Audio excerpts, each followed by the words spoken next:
I'm Rob Licuria, Senior Editor at Gold Derby, here with the one and only Ralph Macchio, star and producer on the Netflix blockbuster Cobra Kai. You know what, Ralph, when we last spoke, you declared that this show has been the richest for you as an actor. And season 4, I think, really upped the ante for you. Like, I really think it was honestly the best season so far. And that's saying something. I really enjoyed it. What did you most love about season 4 and Daniel's story over the season? Well, what was nice, having the length of time to tell this narrative, that's what's so great about, not coming back and just trying to do a 2-hour movie 34 years later, where everything had to be, just race to climax, bigger, louder, funnier, more intense. And we get to do all that, but peel the onion layers off these characters and reveal gray areas and areas where they slip, they fall, they get back up again. We root for them. Each episode, there's other characters in the show that you are rooting for. Most of the characters have good intentions, outside of our villains.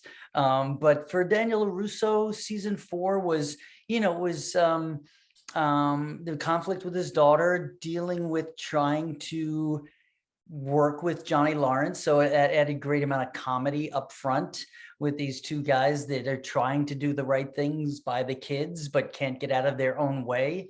We love these two guys when they are getting along, because we the audience are like, if you could just see each other, you'd be good friends. But then we also love when they're at each other's throats. It's multiple ways of playing things, and you see the affinity they actually do have for each other, although neither will or has difficulty admitting that. And then we have our rematch mid-season, the sort of tournament rematch, which, we took a lot of time in. I mean, we don't have much time in this show on the action sequences at all. The budget doesn't allow that, and we are winging it, and it's tougher as we get younger. Let me tell you, there's a lot more preventative maintenance. But with that specific fight leading to that as our sort of mid-season finale, if you will, it was about, okay, how do we not try to redo the teenage version of ourselves, and how do we tell the story through the action and really push the narrative? And it was really about, they each believed that they were right for the sake of the safety of their kids. And that was important to have as a through line, and then we have the Terry Silver of it all, which only Daniel LaRusso knows the truth there. So all those elements, and one of my favorite things about season 4, I guess might be more personal, is it was very Karate Kid when we got to that tournament. It felt like pieces of the movie, the nostalgia of that tournament scene, and yet it was amped up, for today's audience. And our kids were just amazing. They just really, they were amazing, all of them. And so, there's so many. I mean, I could go on and on about why the richness of that season, and sort of coming in, approaching Johnny Lawrence and saying, listen, I need your help.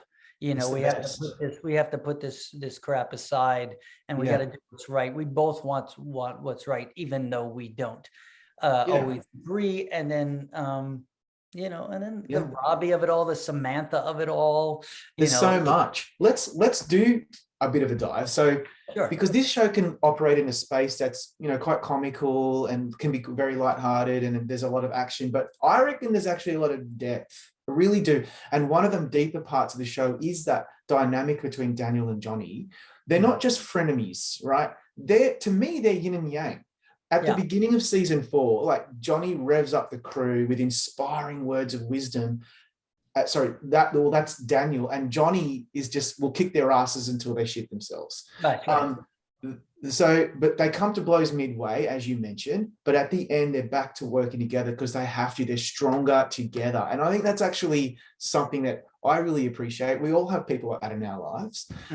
How much do you value that dynamic between the two characters, but also between you and William, who really have a great chemistry and bond when you're working together? Yeah, it's interesting how these characters, the blurred lines between the actor and the character, but because you put a piece of yourself in every role, otherwise I don't know where the honesty comes from. It certainly helps with that.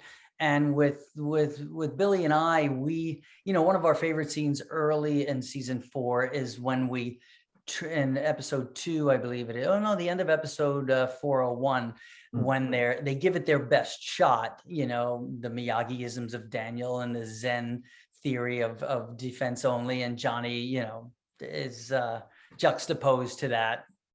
And when I go to his apartment and I try to make amends, and I bring over a 6-pack of his Coors Banquet, and we start, saying, we could figure this out. And then they start bickering again. And then they realize, like that married couple, we just can't live together. So how are we going to tell the kids? That was one of my favorite lines early in this season, because, and then the kids, inspire them back. And then the next episode, they're each training each other to learn, and their own, maybe there is a time to strike first, and maybe there is time, Johnny Lawrence, where defense is more, should be in the upfront. And then I have the hockey fight, and where he sets me up to take on 5 guys and throws the Miyagi-ism, no be there, in my face. And therein lies all the humor, but the heart beneath it all, and then the Karate Kid had all that, Cobra Kai has its own tone. I think they are different, but there you go, different but same, right? Which is a classic Miyagi-ism. And that's kind of Cobra Kai to the Karate Kid.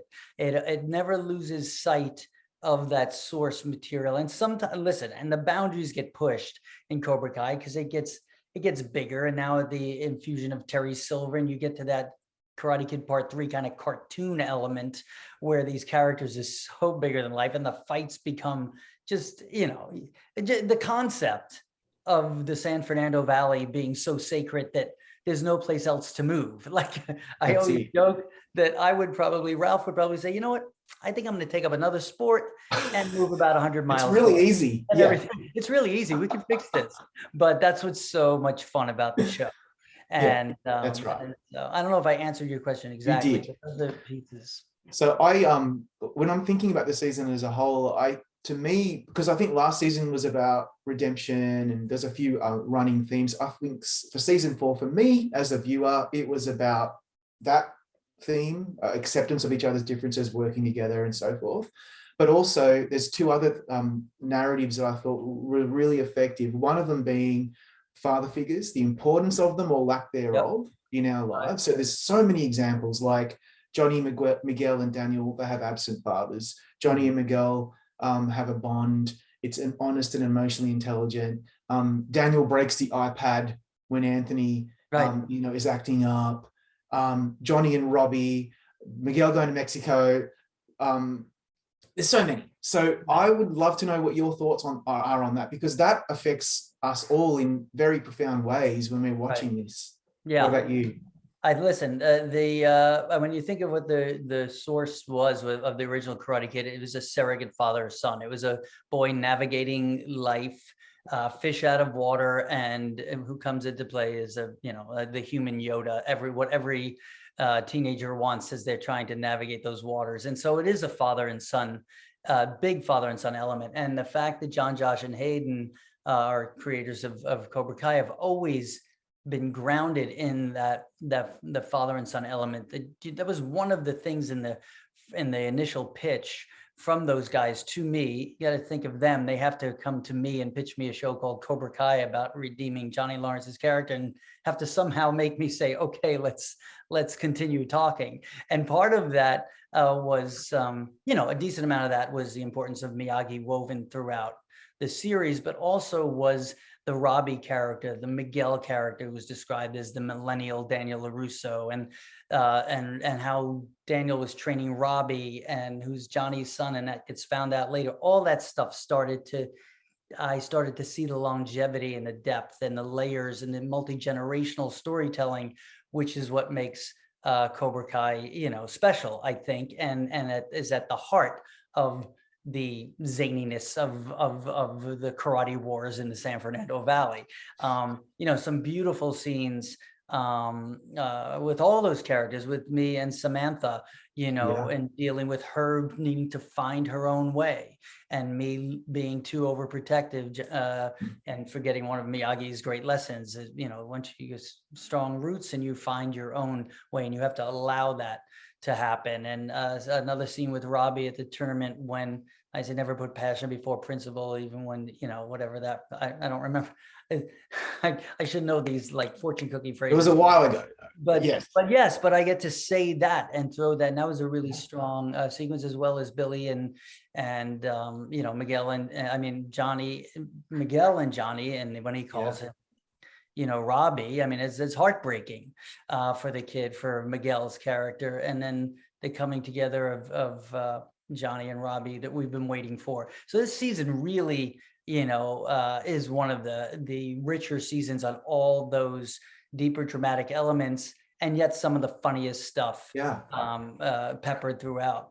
That's right. That's what works so well, honestly. And now we're getting the next generation with Kenny and Daniel's son Anthony. I couldn't believe Griffin Santapietro is all of a sudden a man. Like, where did that happen? Yeah, that happened because chronologically we're X amount of months each season takes, but it took a little while, and we had a pandemic drop in the middle of it, so we had to take a pause. But credit to Griffin, man. That's a tough spot. He comes back in. He was a character that they was trying to figure out, and in essence found a way to figure him out, and add the Kenny character. Dallas is so wonderful in that role, and it was so terrific to play these scenes with Griffin and sort of take some of Johnny Lawrence's brashness and sort of throw it up there. And though I never admitted it actually worked in a certain situation, and it's the beginning of those moments of sharing, taking Anthony and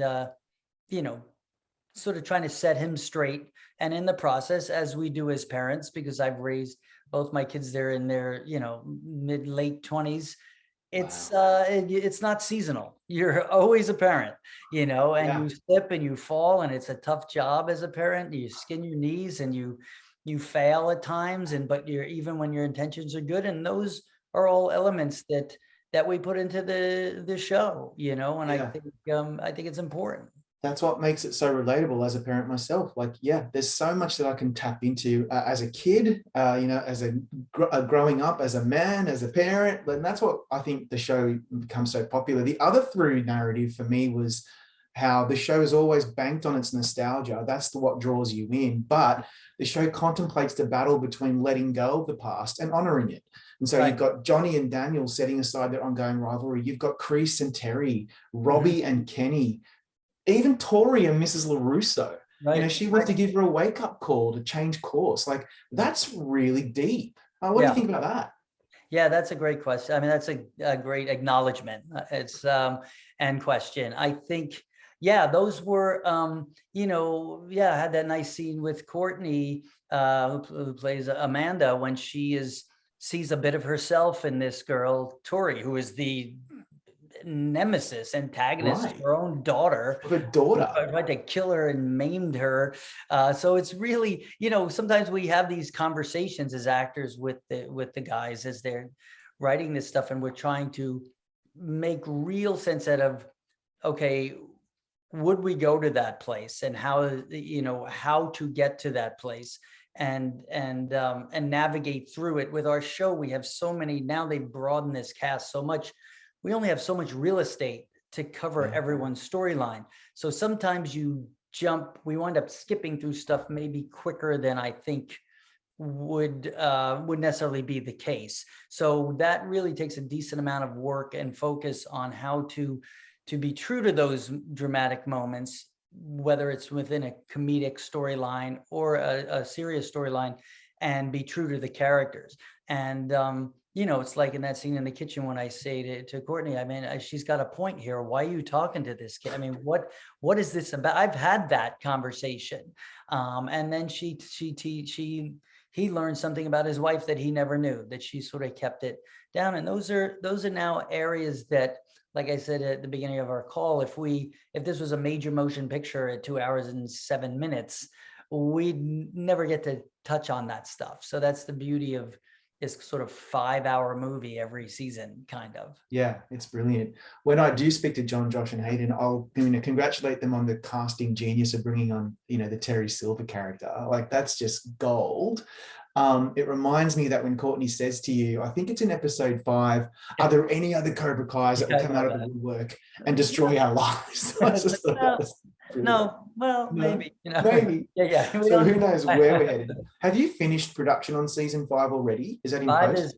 5 is done. I just finished my last post probably about 3 weeks ago, which was just a whole lot of sound dubbing of grunts and line dubs and key eyes and stuff. Because as we get to the end of the season, there's going to be somebody fighting somebody throughout and every storyline.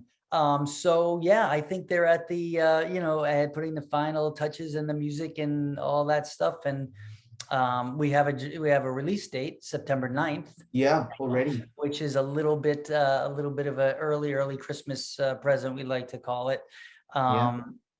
And wow. And we don't know after that. We're hoping, we're hoping we get to land the plane at the time that satisfies the story, at least this chapter of it. Because we feel kind of confident, not cocky, but confident that they've created this sort of Karate Kid cinematic universe. There are other areas to dive into. So season 5 is being finished up. I haven't seen it. I've only seen the little pieces. So we have, obviously, at the end of season 4, the big final button on the season is Chosen is in town, and Daniel calls in reinforcements from the mothership of Okinawa. And people stop me all the time. They just love that. And at the gravesite, come on, guys, what are you doing to me? Like, I know. I've had two really strong scenes in that. Season 1, I had a really nice scene at the gravesite, Miyagi's gravesite, the first time, and now this is it's a nice how it comes back. Circle.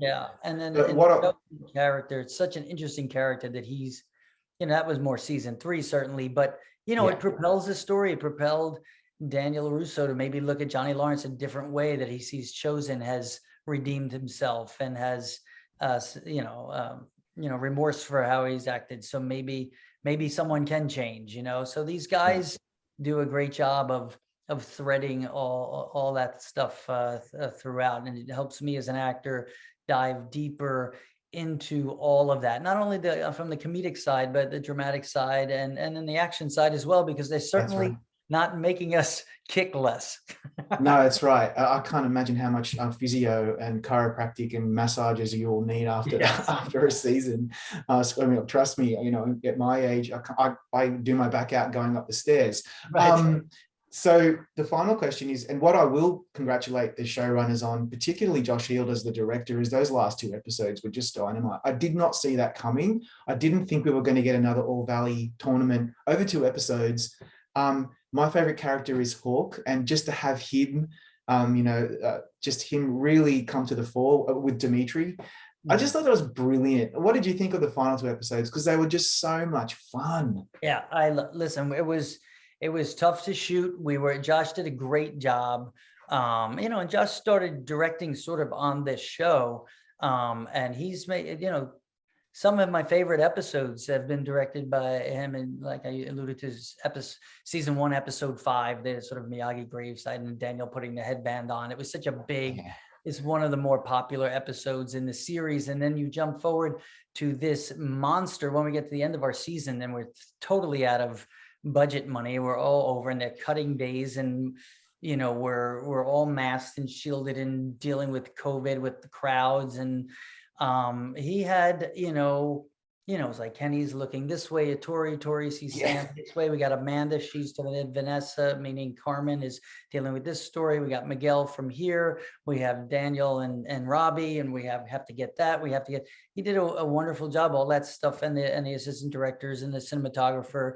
Everyone was all in, which is the way this show is done. and you need that, because there's everything when you make a movie or a TV, everything is going to go wrong usually does. So when anything comes together, it's really special. This project has been kissed since 1983. I mean, it just has some magic secret sauce that stays with this franchise, and I am blessed to have been the kid who got the part, who gets to keep doing it. I think that those last 2 episodes, and the girls, I mean, Mary and Peyton, I mean, they worked their butts off. Mary with all all her size, and Dimitri and Gianni, and then getting to work with Jacob was great. I really had an affinity, because I never got to work with Jacob, and he's a wise guy and a prankster, and I really enjoyed playing with him, bring him over to the good side, come on over to Miyagi-Do, and sort of him revealing that side of his character, and also have the opportunity. One of the things I love about this show is I get to be a little, shed a little bit of that legacy of the light of things I've learned in my career onto these young actors, and they really embrace it with open arms, and it makes me feel it's something really rewarding to me when I talk to them about something when I shot the original film, or working with Pat Morita and John Avildsen at that time, or Bill Conti with the score of the original film, and then they lean in, they want to hear these stories, and on top of that, I have a book that's coming out in the fall that is about a lot of that stuff, so you'll hear about that as it comes along. But wonderful. Anyway, back to the final episodes.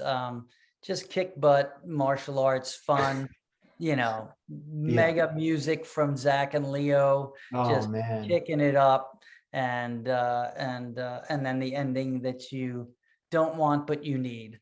And that's just going to make us want more, unfortunately, or fortunately, however you want to look at it. We have to wait. We're patient, mate. Season 4 was worth the wait. Congrats on a really strong season. Congrats on the Emmys last year. I think you guys will be back on the red carpet this year, but most of all, you make something you're passionate about and people are really responding to it. And for that, good luck and congrats on that too. Thank you. Thanks so much. It's great. It's great to see you again, and stay safe out there.